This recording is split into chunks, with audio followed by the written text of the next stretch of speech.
কয়দিন ধরে ওয়েদারের এমন একটা অবস্থা, ফোনে রোদ দেয় আর ফোনে মেঘ দেয়, কিচ্ছু ভালো লাগে না এই ওয়েদার করতে।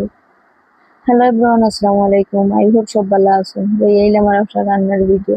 আজকে আমি পাবদা মাছ আর কেরালা ভাজি হলো। প্রায় 3 দিন পর আমি রান্না করলাম, কারণ আগের ভিডিওতে দেখলাম আমি পাকা পদ রাঁধছিলাম একলগে, কারণ শরীর খারাপ ছিল, ডেইলি রান্না করতাম না, তার লাগে একলগে দিয়ে দিছিলাম।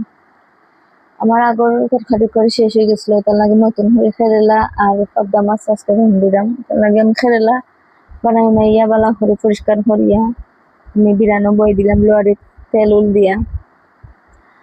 তো আমি কেরালা লোয়ারি দিলাম বালা করি বাজিটা হওয়া লাগে। আমি কেরালা বাজিটা মসমসে হরিয়া করবো, কারণ তারা সব সময় উকনা উকনা মসমসে হরিয়া খান কেরালা, আর কোন রকম খাইতে পারেন না, তার লাগে সব সময় এরকম খাইতে আসেন তারা।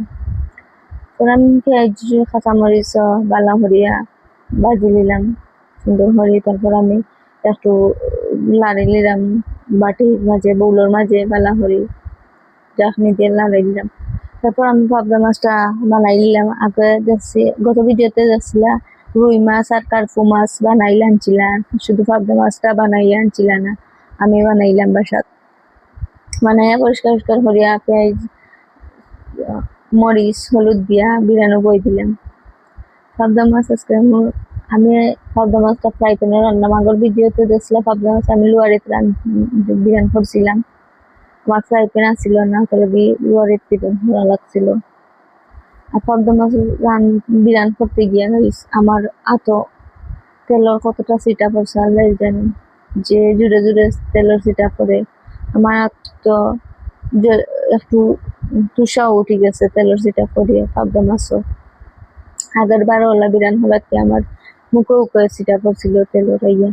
আমি মাছটা বালা হয়ে কষাইয়া মশলা মাছ বিরাট বই দিলাম, বাখর পাতা উতা সবটা দিয়া বালা হরে কষাইয়া বইলাম। আমি শুকনো শুকনো হরি তারা খাইতে চাই।